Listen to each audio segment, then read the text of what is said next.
she was at 36 weeks, which is healthy enough to be born. So they induced labor.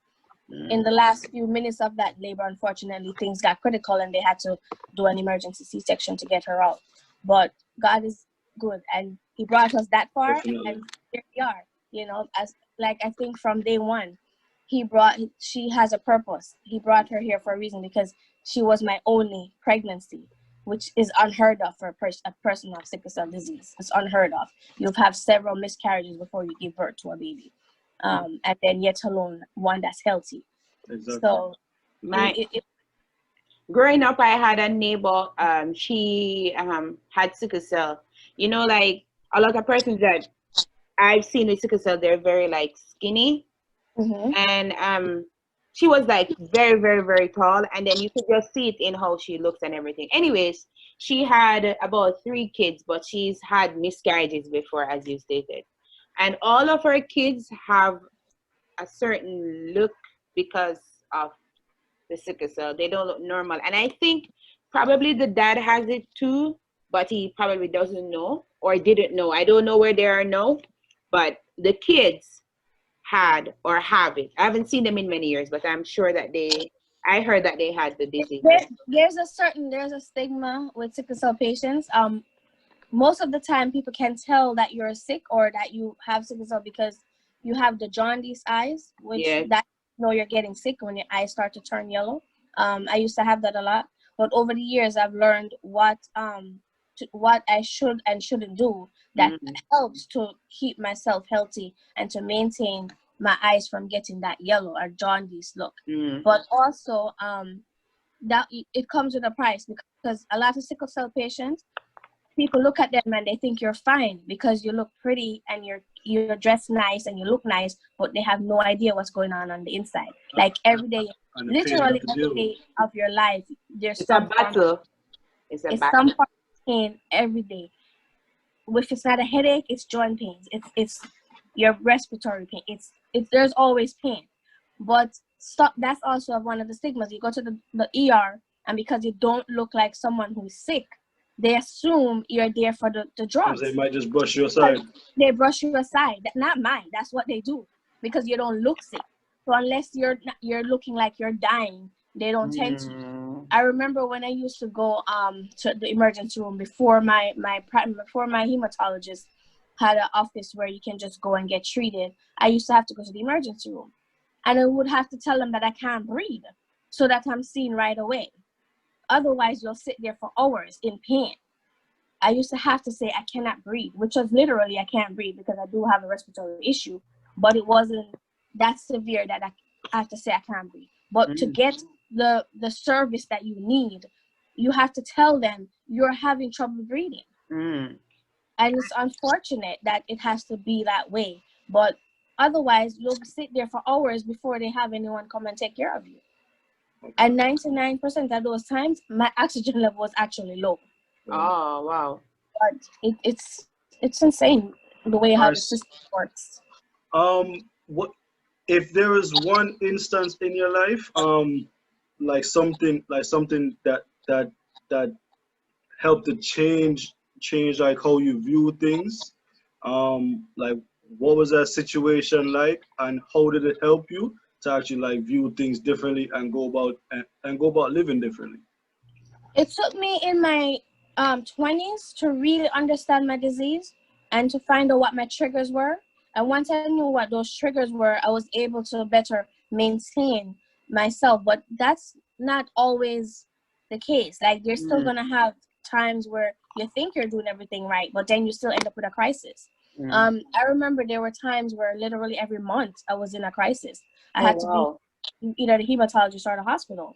Gone are those days, thank God. Since I've had this I've been with my hematologist now about 19 years. He's been my hematologist since I came to this country 20-something years ago. And over the years, I have been his only sickle cell patient.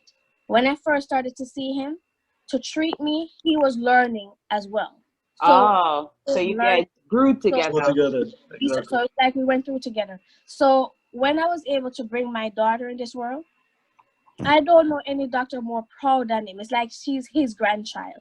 It's like every time I go there, the first thing he asks me is about her. And it's like she's a part of his family because he's seen the journey, he's seen me through the process. And so those are the little things that every day I give God thanks for. But there's also, at 29, I had a brain aneurysm. Wow. Brain aneurysm, something that most people don't come back from after having one, and I had two. When they went in to do the clipping for one, they saw that it was two. Wow. And honestly, I can only say that has to be God. It's only God. Because there's no way I survived two brain aneurysms just because of the gift of the doctors. The God himself has provided the tools and the knowledge to them to be able to take care of me and knew what to do for me to still be here. Because the journey wasn't over. He had a plan and his purpose. And as I tell my daughter, we're both very lucky and fortunate and blessed to be here. We're so blessed to be here because so many people that I've heard of that had a brain aneurysm and didn't come to that, yet alone be able to be in your right mind. There's people who, okay, you recover from it. However, you've never been the same. You lost part of your memory, you know, but here I am. I was able to go back to work. I still knew how to do my job. I have some moments where, okay, yeah, I'm forgetful, but hey, we all have those moments. It's okay. I'm very forgetful, but guess what? That I'm lucky I can talk, walk, and I can help myself. I can take care of my daughter. There's a lot of people who never made it back to that point where they're able to do those things, if they even survived the aneurysm. So I'm very grateful and thankful. And I can only say my grandma had to be in that room. Definitely. She was watching over me because I remember waking up days late, maybe a week after the surgery, because I don't remember the first week of the surgery. I don't remember anything of that week. I just remember when it happened. And it's grace of God because he woke me up that morning and then it happened. I could have had it in my sleep and then that would have been the end of me. I woke up, walked to the bathroom to brush my teeth, and I had the aneurysm. And thank God my sister was home that morning to call 911. So he has a plan, and whatever his plan is, I try to do my part daily to live my life giving back as much as I can. That's awesome. You know, and teach my daughter that you have to give back. You have to give of yourself. No matter how little what you have, you try to give back a little bit of that little bit. Because there's so much people out there that's worse than us. And we're so lucky, so fortunate, so blessed.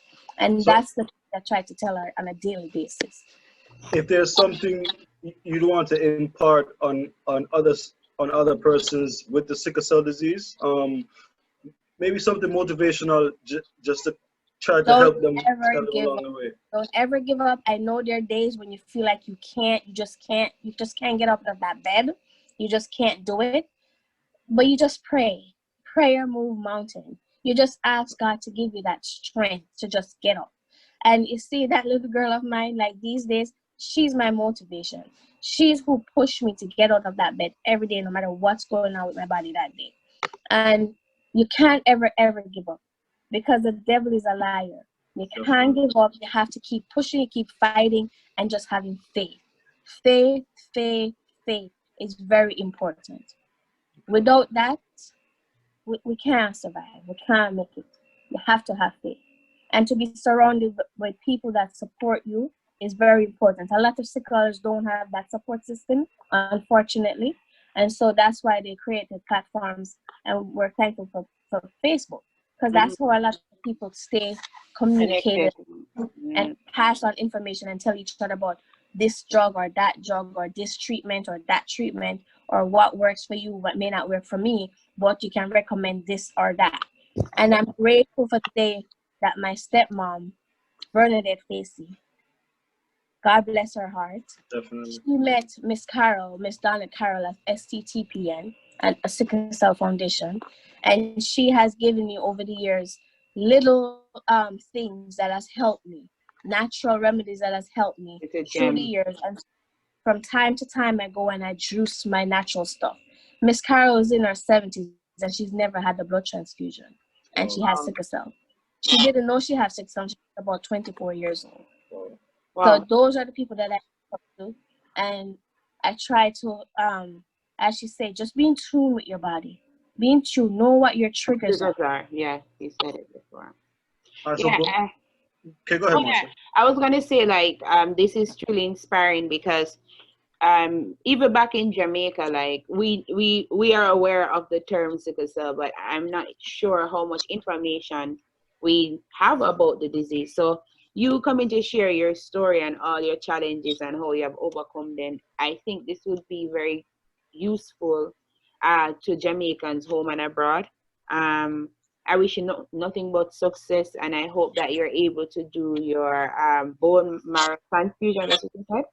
Transplant. No, the one that they're trying to look at is the gene therapy. It's called the gene. Okay. Yeah. I hope that you are able to do that and you become successful, that you can live to see your daughter get older. Thank you. This is very impactful, actually. Yeah. Even if I'm not qualified for the gene therapy, I'll continue to do the things that I do on a daily basis and continue to do my juicing. Beets, carrots, ginger, apple, and spinach. Those are the things that I do. You don't have to do it every day or every week. Even once every 2 weeks is good. Just to help your hemoglobin to get your blood levels stay normalized. Yeah. You know, it helps. Everything it helps. And I learned that from Miss Karlene. I really appreciate her for that. All right, so before we actually close, what's one thing you would like to see change in regards to sickle cell and how people handle the disease? Like, what's one thing you definitely want to see change or improve? First of all, I would like to see people get more educated about the disease and not make assumptions. Yeah. I would like to see reform in the healthcare system.